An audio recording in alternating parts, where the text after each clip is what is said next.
Important current affairs discuss பண்ணலாம். First issue என்ன அப்படின்னு பார்த்தீங்கன்னா, இந்தியா அண்ட் ஈரான் இடையே வந்து பார்த்தீங்கன்னா, ஸோ வித்தவுட் விஷா இந்தியன் சிட்டிசன்ஸ் வந்து ஈரானுக்கு விசிட் பண்ற அக்ரிமெண்ட் வந்து பார்த்தீங்கன்னா சைன் பண்ணியிருக்காங்க.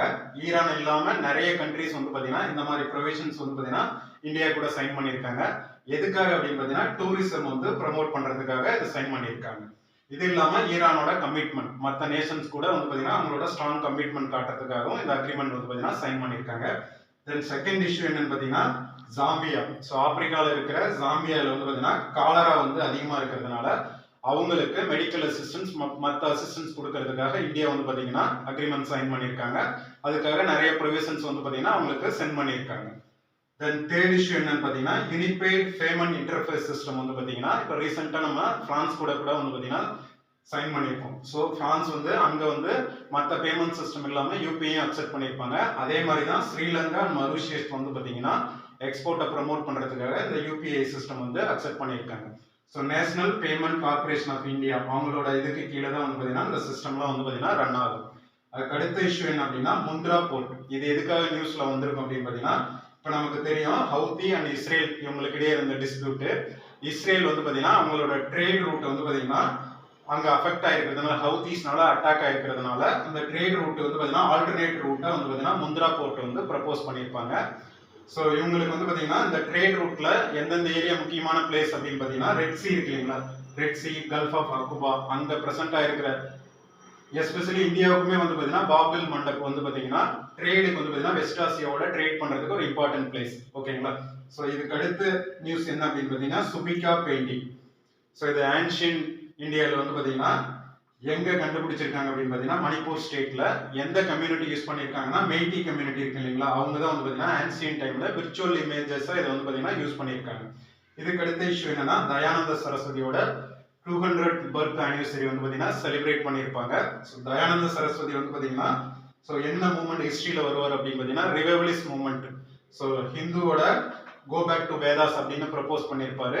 இது இல்லாமல் வந்து பார்த்தீங்கன்னா ஹிந்துவில் இருக்கிற சில ஃபீச்சர்ஸ் வந்து சேஞ்ச் பண்ணணும், அதை தான் ரிவைவலிஸ்ட் மூவ்மெண்ட் சொல்லியிருப்பாங்க. அது இல்லாமல் சத்யார்த்த பிரகாஷ் அப்படிங்கிற ஒரு புக்கை ப்ரப்போஸ் பண்ணியிருப்பாரு.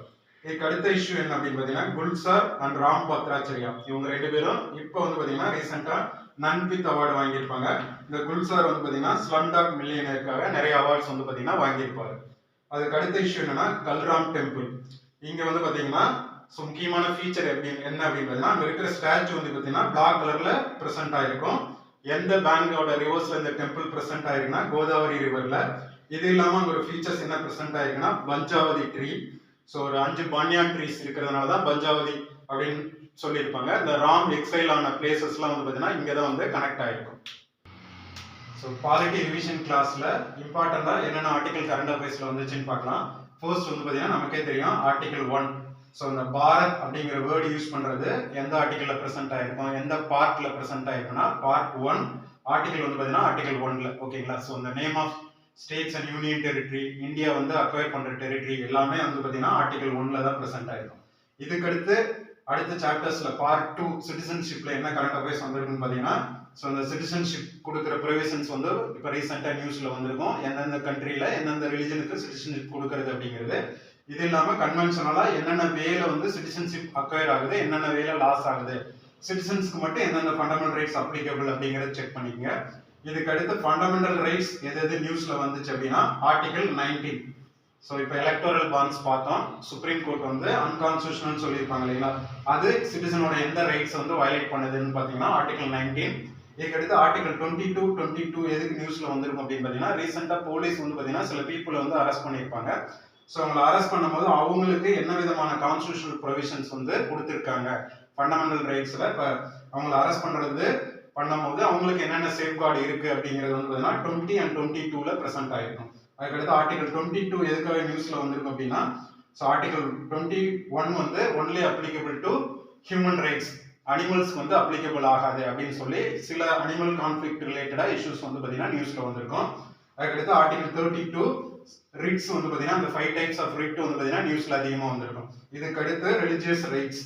ஸோ இண்டிவிஜுவல் ரிலிஜியஸ் ரைட்ஸ், அவங்க ஒவ்வொரு ரிலிஜனுக்கு என்னென்ன ரைட்ஸ் இருக்கு அப்படிங்கிறது ஆர்டிகல் 25 வந்து பார்த்தீங்கன்னா பிரசன்ட் ஆயிருக்கும்.